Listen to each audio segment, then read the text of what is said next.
Yo guys, it's JJ here, and as you can see, I am not in my typical studio, so excuse me for not having a mic. However, as by the title of the video, I'm going to be walking you guys through how to make a super nice wavy Gunna type of sample, and I'll show you the step-by-step process, how we do it, how we lay it out. So let's just get straight into it. So first of all, we've got ourselves an instance with Omnisphere. We're using guitar preset, of course, and the preset chosen was Jazz Guitar Pick C. Very nice wavy guitar, very nice preset / sound, and I'll show you guys what I made. As you guys can see, it's a very simple pattern, but let me just walk you through it. First of all, if we just look at the 1 beat, I started off by making a nice little minor triad, but I just strummed it out by every little 2-bar thing. So it went from 2, 2, 2. And then instead of having another one playing, I just diminished the chord down by 1 note. And then, as you can see, I have the diminished here, and this note, the F, was up here, but I just took it down. And I copy and pasted it over, and as you guys can see, all I did for the second half of the loop was I had this, and then I just took it up by 1, 2, 3, 4, 5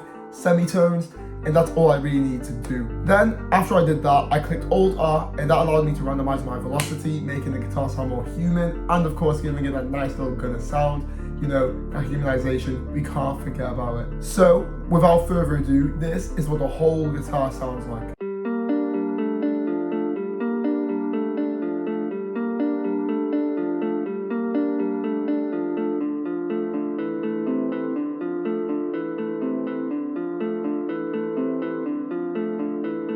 And there you have it. It sounds super nice, like a realistic guitar sample. And the only thing that can make this better, in my opinion, is if this was actually played on a real guitar. But I ain't got the skills, so let me show you the effects. First of all, we got ourselves a basic EQ, cutting off highs and lows, and of course the frequencies we ain't a fan of. A very basic RC20, Vinyl 1 preset, just remove the noise. And then, of course, this is what I used, the Valhalla Vintage Verb, just to add some ambience and some space to the guitar. On top of that, I stereo separated this by 30%, as you guys can see. Then next up, I used another preset from Omnisphere. However, I got it from the Pads and Strings bank, and it's called Cream of Emotion 1. Really weird name now that I think about it, but hey, it's a good pad. As you guys can see from the pattern, it's quite simple, straightforward. All I did was just follow the guitar pattern that was played before and lay down these minor chords which go alongside it. And same applies to here. I took it from up here to going down to 1, 2, 3, 4, 5. Very simple, straightforward. And on top of that, all I did was just Alt-R to randomize velocity again. And there we have it. Very simple, very straightforward. You don't want to overcomplicate this stuff. Keeping it simple is the best way to go forward. And without further ado, this is what it sounds like.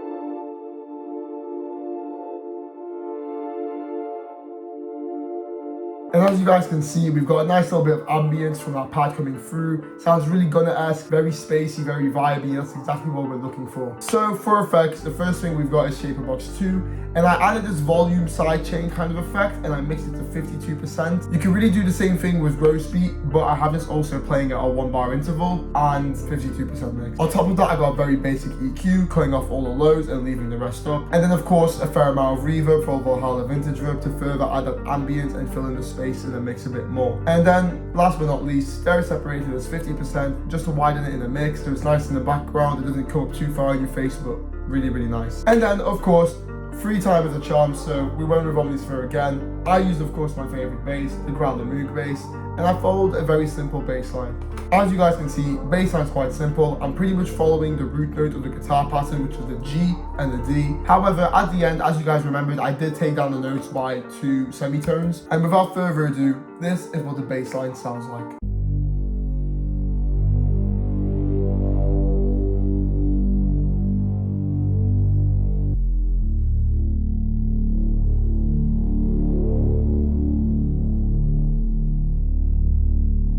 And there you have it. Very simple, very nice. Kind of had this nice little ladder effect going down notes, but that's the bass. And as you guys can see, for effects, I've literally put nothing on it. I thought it was good by itself. Then, next up, I'll have to show you guys through the playlist arrangement because I actually used a few little accent notes and percussion loops. So now, to take you into the next preset, well, it's our preset, it's more of an accent, and it's from the producer grind kit, the cadence kits. But as you guys can see, it's all in the D note. However, only the second half of the loops in the D.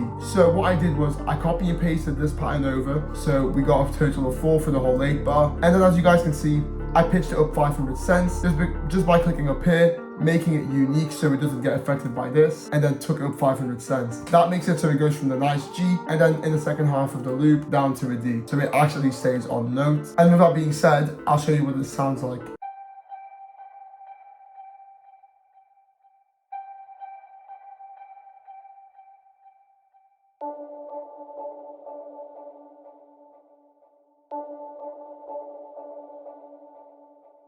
And there you have it. As for effects, I've got this weird little EQ. It cuts off all the lows but kind of like ducks the highs progressively. Then I've got a fruity delay 3, and this is the presets that I use. And of course, on top of that, a very heavy amount of reverb, because this was like a nice little bit of ear candy, I'd call it. Nice back in the mix, and it just did the job really well. Next up, I grabbed myself a nice little bit of like a vocal accent thing, and I kind of placed it throughout the melodies, you guys can see. Kept it on a note of G minor as it was intended. And of course, you can see it from the producing right cadence vocal loops kit. And without further ado, this is what the vocal chop sounds like.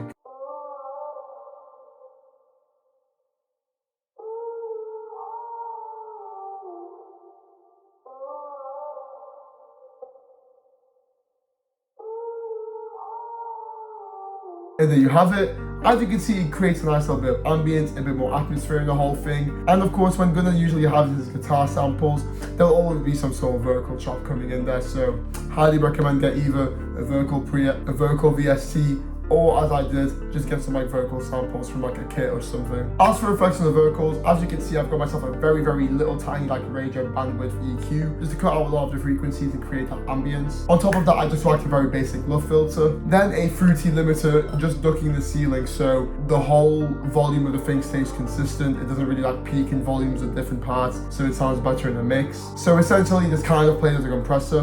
And on top of that, I added Valhalla Vintage Verb with a heavy amount of reverb, to be honest. 2.4 seconds decay, 37% mix. It was quite heavy. And then I stereo separated this around, let's see, 56%. Again, keeping the far back in the mix, not too much in your face, but does the job. And now, last but not least, I added this nice little perk loop. You'll hear it with the whole sample, but it's a great little bit of addition, a nice little texture you can add into your samples always, and it will always make things pop more as long as you've got the correct ones placed. As for effects on the perk loop, I added this very basic EQ as you can see, and again a heavy amount of reverb. And then on top of that, I stereo separated this 100%, so it was really far back in the mix, super wide. As well as that, I really just wanted this to be a textural element, so nothing more, nothing less. And before I play for you guys the full sample, as you guys can see throughout this sample that I've made, the layout of it is don't have all the sounds playing at the same time, kind of build it up. So I'll walk you guys through that now. First part of the sample, as you guys can see, I've just laid down the guitar and the perk loop, keeping it very simple because you want to build up the sample. You don't want to have it all in your face. You want to give it like little sections, as you guys can see as I've split it off. And the next part, I introduced the bass and this nice little echoing effect thing here. Then later on, I added the pad and kept the pad through with the guitar and the bass, but I removed this little section and then introduced the vocals for the first time. And then towards the very last segment, I took out the pad, I took out the bass, kept the perk loop going again because it's a nice little texture. And then on top of that, I just layered the vocals and the echoing effect with the guitar. And then when you do that, always don't forget, you want to have your individual stems playing by themselves. And the way you should indicate these is either by half of an 8-bar, so a 4-bar space, or complete 8-bar spaces.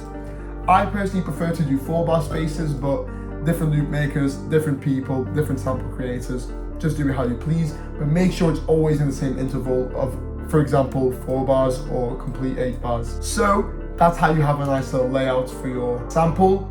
As I've said before, have it off in nice little sections and then play out the stems individually, as it's very important because people will be looking out for that, especially if you're trying to get a placement. And now without further ado, this is what the sample sounds like together.